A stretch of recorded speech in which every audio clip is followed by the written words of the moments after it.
What's up, man? How's it going? This is in response to your Wake Up Christian Evolutionist video. Again, I noticed the same thing about the false dilemma that you really touched on in the end, where you were talking about either take it as the entire truth or take it as a lie. Again, I choose to take it in historical context for what it really is. The second thing that I wanted to touch on was the response that the other guy gave you about, what would it take to convert you, or what evidence would you need, or something like that. Personally, I wouldn't really ever try and do that, but maybe that's just me, simply because it's my evidence for what I feel about, Jesus and God. Like, it's all subjective, but I realize that. I mean, I could tell you evidence and things like that, but it's the sort of thing that's of the nature of, if you don't experience it, or if it doesn't happen to you, then there's always that, trickle of doubt and whatnot, and it's not objective evidence, it's subjective evidence. So, it's enough to convince me, but as far as converting somebody else or convincing somebody else, I realize the limitations of it. The other thing you touched on was Noah's Ark, which is, it didn't happen for an enormous number of reasons. Again, you did a really good job of summing up why a global flood is the only theological reason for it. Allegorically, I'm not exactly sure what, tangent you could go off on to justify it, but I mean, I'm not really interested. I mean, I personally just realized that the flood story is common in just about every religion, and it's made up altogether. But there are two other things that I really kind of found interesting about the flood in general. First being, I encourage you to go look up, there was a recent study done, no, not recent, it was about 2 years ago, I did it in my undergrad, about the genetic variation resulting from a bottleneck in cheetah populations 10,000 years ago, and as a result, they can take skin grafts from any cheetah anywhere in the world and transplant them onto another cheetah from a different population, no matter where, completely random, and it will not be rejected because there's such limited variation that their MHC proteins are completely shot to shit. That was 10,000 years ago. Many more, or there's much more variation than 8 people of the same family.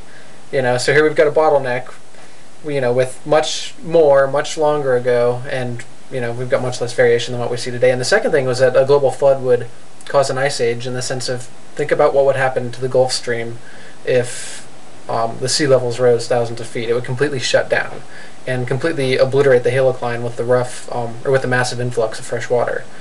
So, which of course would plunge Europe into an ice age, and we'd have records of it, yada yada.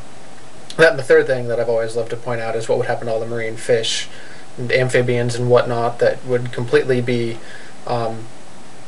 killed off again by the lack of salinity, not to mention the fact that it would raise up the sea level to a point where any sessile invertebrate or photosynthetic organism in the ocean couldn't survive, simply because light doesn't penetrate that far.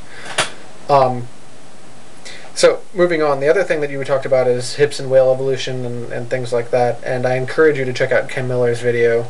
He actually goes into whale evolution, not only in the transitional forms that we've found, but also in a prediction of evolution in the sense of the middle ear has to evolve as well.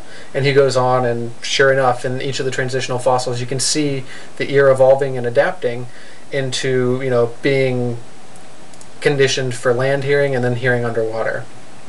The final thing that I wanted to, talk to you about is your whole creationism, Christian evolutionist thing, which it seems to me like that the people who are going to be listening to you anyways about creationism and evolution, they're not the Christians that are causing the problems. Do you follow me? Like, if they've got an open mind, they're not really doing anything negatively to, they're not the whack job religious nutbags that, we're talking about. So, but there are, at the same time, other people who are, somewhat open to evolution and whatnot, and as soon as you say that it's not compatible with God, that's the first thing that they hear, and they tune out, you know what I mean? Like, if I was trying to convince you that, just something random of, the spin of an atom or something like that, and I prefaced it by saying, Hitler was a great guy, you would completely tune out everything that I said afterwards. And don't get me wrong, that's not what you're saying, and I'm not trying to make a fallacy of equivocation. I'm simply saying that, that's not equivocation, but I'm not saying that, that's what you're doing. However, it does kind of follow that, in the sense of people will tune out whatever the rest that you say is if you automatically make God and evolution mutually exclusive. So that's just my 2 cents.